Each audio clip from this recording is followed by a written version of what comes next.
Welcome inside the Quiet Storm. What a special night tonight. I can't begin to tell you.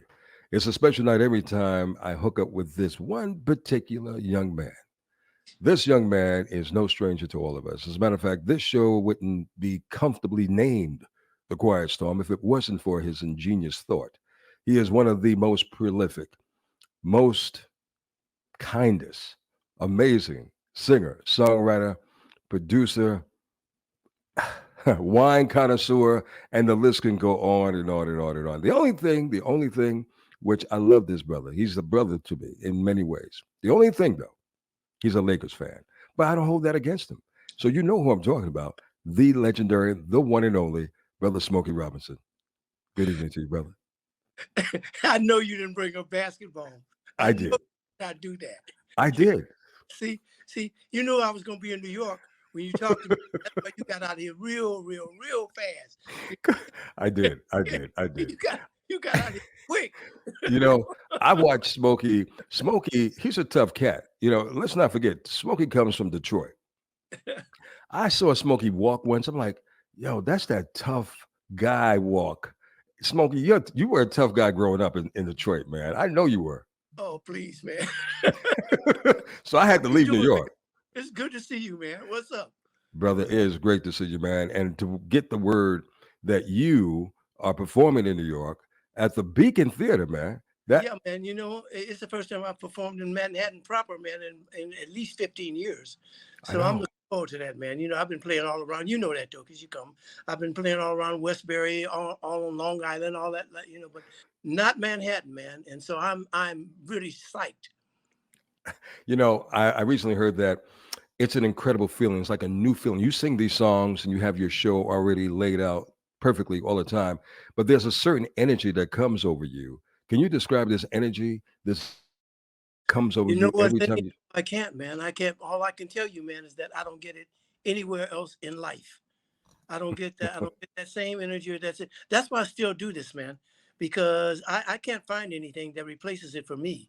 There's nothing like being on stage and performing, having a good time with the people and enjoying the audience and having a party, man.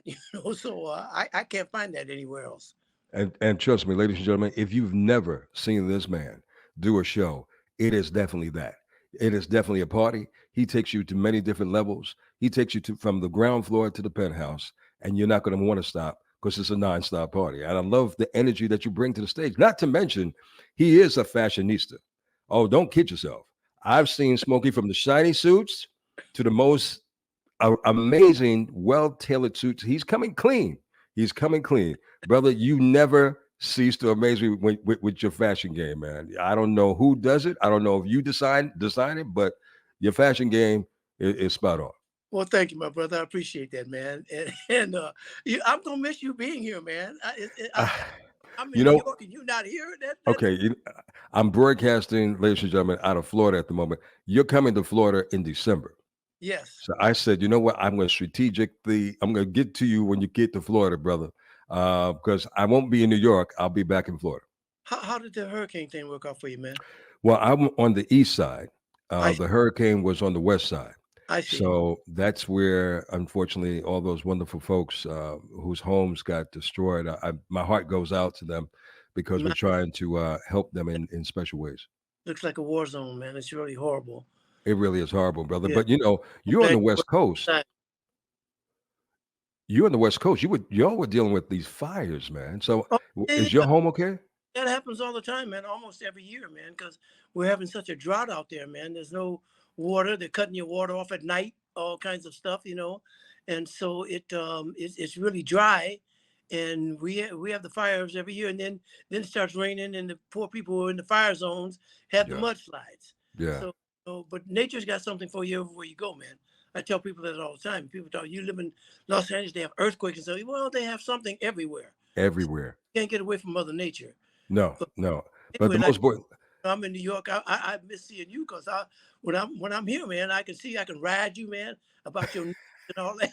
Oh, come on. Look. I want to go into a song. I want you, Smokey Robinson, as you will find out when you see him at the Beacon Theater, he is the greatest storyteller. He could tell, and these are real stories. These aren't fake stories. So you got to tell me the story behind Tell Me Tomorrow. Oh, behind Tell Me Tomorrow. Well, first of all, I did not write Tell Me Tomorrow. Tell Me Tomorrow was written by two writers. I was working with a guy at the time, the guy who recorded Being With You on Me, a guy named George Tobin. And he had some writers in his studio, and they wrote "Tell Me Tomorrow," which I thought was a wonderful song. So I really enjoyed recording that. The one and the only Smokey Robinson. He is traveling the country. This brother never stops working. You just left Augusta, Georgia, and James Brown's country is what I call it. Shout out to our family Yeah, there at Magic yeah. 100.9. How I don't know if you've ever played Augusta when our brother James was living, but when you go back to Augusta now, man, it was sold out. As all your shows are, Smokey. All your shows are Well, sold out. and and like you said, it is James' hometown, man. And the place where I played, man, is James. It originated from James. Hmm. They have a big plaque to him there, and even in the airport, they have a showcase of his clothing and stuff like that. Wow. So James was a big deal all over the world, really, but in Gus, especially where he was from. You know, you are, I know, brother, you have the most humblest spirit, but you are a big deal to us as well. And your legacy, your career has been so well decorated by the accolades of what you truly deserve. Um, and your gift and your love shows every time you perform for us, no matter where you might be. And I know you said that's like you couldn't do anything else. So that's the exhilarating aspect of it all. And we thank you, man, for just doing that. And I just want to reiterate to everyone in the tri-state of New York listening to us on WBLS that Smokey will be performing at the Beacon Theater. This is a very rare opportunity that you see him. Now, Connecticut, you all had him for a minute at the casino, but New York, come on out and make sure he feels that energy, feels that love. But I want to take you back a moment to the Apollo days, back in the day when the Miracles was traveling all over the place. Um, I don't know when's the last time you performed the Apollo. We have to build another Apollo if you decide to perform in Harlem again, because there's no place for you to hold the amount of people, or you would have to just do a whole week in New York. Well, you know what, Lenny? I don't discard that, man, because the Apollo is someplace that I think I will always want to go and play. It was the very first really professional date that I ever played with the Miracles on the Ray Charles show, and the Apollo is the granddaddy of all of the theaters around the country that have variety shows, and especially for Black entertainers, the Apollo is the granddaddy of that, man. It's tradition. So I hope that they never ever tear the Apollo down. And if I get a chance to go back there, I'm going to go back and play the Apollo again, man, because I love the Apollo. And the I don't Apollo loves you, and Harlem loves you, man. I don't just I don't know the of fact too many places that don't. that Apollo is fine with me. Tell me something, man. I didn't know that you were the creator of Father Daughter Day. Yeah, man. Yeah, I didn't know this, brother. they approached me a few years back, and they said they had this idea of doing they have Mother's Day and Father's Day and all that, but very seldom do they have something that attaches daughters to their fathers or fathers to their Hmm. daughters. If the fathers are usually attached to the son, well, and every guy when his wife first gets pregnant, well, I want a boy and all that. Right. Guys, let me tell you something, man. There's nothing like having a daughter.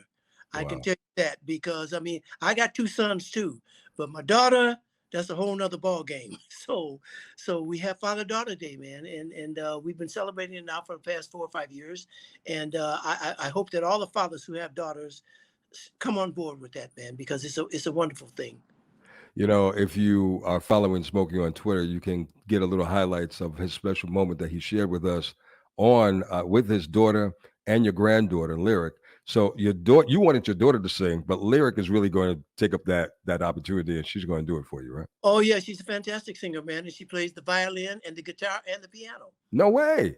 Yeah, she just graduated from USC about a year and a half ago, and her curriculum was music business, but she plays the violin, she plays the guitar and the piano, and sings her butt off. So I'm very proud of her.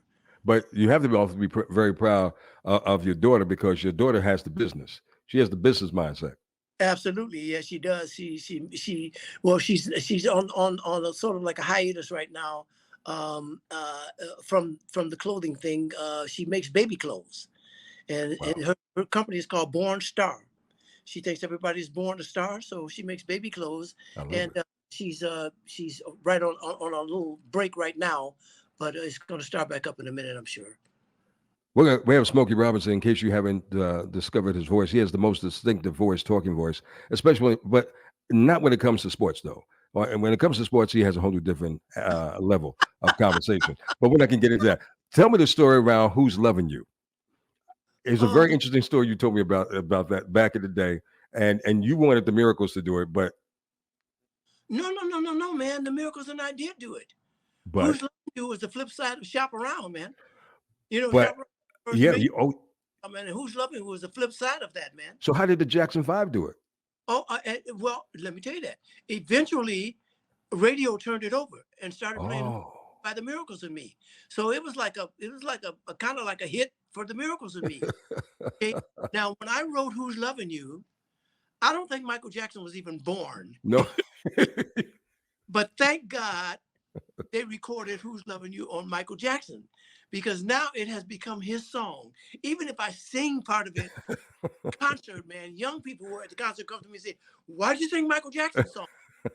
Thank God Michael recorded that, man, because he put that song in. The song has become one of the great American songbook songs now because of Michael Jackson's version. When you hear people sing it now, they always sing his version, you know. So I'm very, very happy about that. And thank God Michael Jackson recorded that song. Smokey Robinson's with us. He's a wine connoisseur too. There's so many things. You're a golfer. I heard that you have a bad golf game. I don't know who's. I don't A know who's. bad golf game.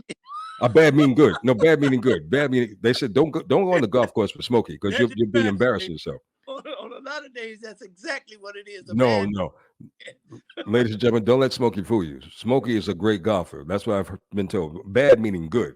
So bad can mean two different things. But I heard that you're a The hood, beast. the What is hood bad. that? Yeah.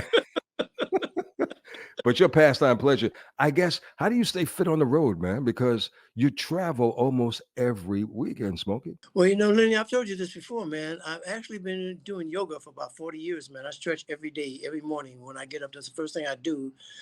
Stretch myself out to get myself going. And then 4 or 5 times a week, I work out. And when I'm traveling, I work out in my room.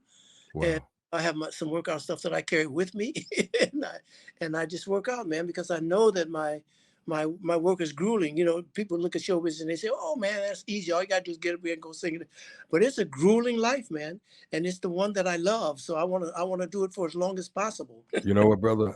You went through a heavy ordeal during COVID, and I think all this attributes to how well you have maintained your health over the years.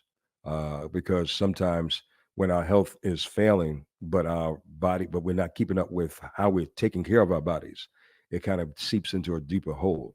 So I'm grateful, and you're a wonderful role model for me and for everyone to actually aspire after as we get older as men, because men we'll wait till the last bone falls off before we Absolutely, even think of going to the doctor. So absolutely. so as much as I don't like to go to the doctor, I do know it's important that we do pay attention to our health a lot better than what we have, so we can look as young as you at like 24 years old when we get as we get older. See, I love you. See, even though you can't pick basketball Oh, teams, whoa, whoa, whoa. I love you anyway. You my man. You my brother. You've been my brother for forever. So when you get your basketball thing together, then you're gonna be complete. Smokey, I'm trying to behave myself because you know what? You guys stacked the chip with every superstar in the world. If you had Oh, Michael Jordan come out of retirement, you yeah, guys wasn't going to win. oh, yeah. Here we go again. Do you have a football team? Are Same the Chargers? this sob story from him for 20 years. I've been hearing the same sob story. From him. Look, well, Somebody here's what play the you violin right quick. well, look, here's what's going to happen, y'all. New York, get ready. The 15th is right here. Smokey Robinson is right there. You need to get your tickets if you haven't gotten your tickets. And if they're sold out already, y'all need to demand 4 more shows from this brother before he leaves town. That's all I'm saying. All right. Because when Smokey leaves town, he'll be back in a few. But Smokey, I want you to have a wonderful, amazing show, man. And thank you for making New York always feel so special. You're going to be well embraced and well loved. Yeah, it's gonna you're gonna hear that, you're gonna see that, and you're gonna feel that love. All right, my brother. And I'll see you when I get to Florida, man.